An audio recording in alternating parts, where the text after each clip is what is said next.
हे आहे मित्रांनो माझ्या मावशीचं गाव. आजचा ब्लॉग समजून आला मित्रांनो कुठला आहे तो ब्लॉग आहे करूळ.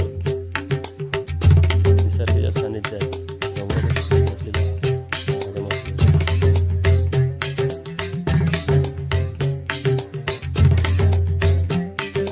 दोमदार घरं, मस्त नारळाची झाडं, घरांच्या सानिध्यात माणसांचा नारळाच्या झाडाच्या आडोशात लपलेली घरं, सुंदर असा देखावा. हे हिवाळ्यातलं शूट आहे मित्रांनो. पावसाचं आलात तुम्हाला पूर्ण हिरवगार वनराई भेटेल. निसर्ग असं बघाल बघत राहा. जे गाव आहे गगनबावडा घाटापासून 8 किलोमीटर पायथ्याशी आहे. गगनबावडा घाटापासून पुढे कोल्हापूर मार्गावर जायला रस्ता चालू होतो. तसेच कोल्हापूर मार्गे एक्सप्रेस हायवेने मुंबईला जायचा रस्ता मोकळा होतो. सुनसान वनवृत्ती आहे. इथे वन्य प्राणी सर्व प्रकारचे बघायला भेटतात. फक्त गेंडे हे प्राणी इथे कधी आले नाही. खूप छान अशी लोकवस्ती येते.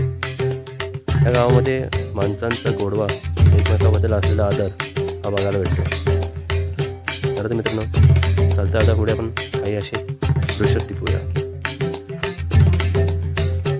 तुम्हाला माझ्या मावशीचं गाव कसं वाटलं आणि काय वाटलं आणि काय तुमचा अभिप्राय आहे तो माझ्या ब्लॉगमध्ये कमेंट सेक्शनमध्ये नक्की DM मध्ये कमेंट करा.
वाटेने पुढे आता लहान मुले तिथे कोकणातल्या भाषेमध्ये बोलत होते. त्यांच्या मनातील गोडवा आणि त्यांच्या शब्दातली गोडवी चला तर ऐकूया काय बोलतात हे लहान मुलं.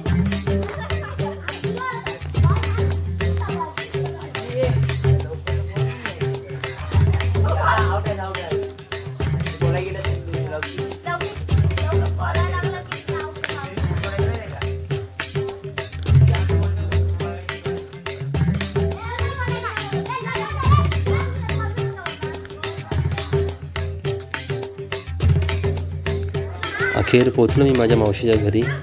माझी आई आणि माझी मावशी दारात उभे राहून वाट बघत होते, कारण की मला घरी पोचण्यासाठी खूप वेळ झाला होता. तर चला तर ऐकूया माझ्या आईच्या आणि मावशीचे आशीर्वाद.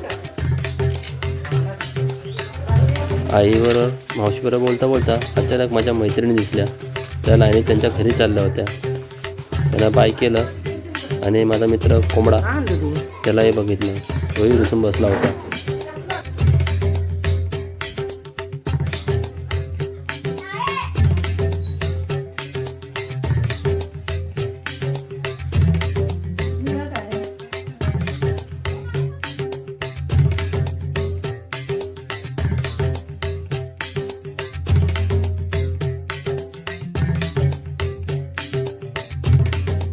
भावंडांमध्ये असलेला जिव्हाळा असलेली ही शेवटची पिढी. या पिढीमध्ये भावंडांमध्ये असलेला जिव्हाळा, निस्वार्थ प्रेम आणि कुठल्याही प्रकारच्या अपेक्षा नसलेल्या जीव लावणे ह्या पिढीमध्ये शेवटचं बघायला भेटतं. या पुढच्या माझी आई आणि माझी मावशी तब्बल 1 वर्षानंतर एकमेकीच्या समोर आल्या, भेटल्या. आज एकमेकीवर वेळ घालवत होते.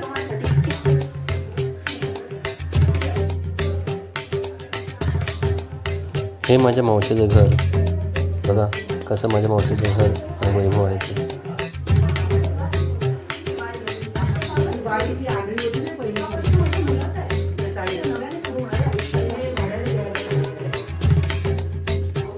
मित्रांनो, ब्लॉग अजून बाकी आहे, खूप रात्र झाली आहे, तर पुढचा ब्लॉग आपण उद्या शूट करूया. तोपर्यंत शुभरात्री. धन्यवाद.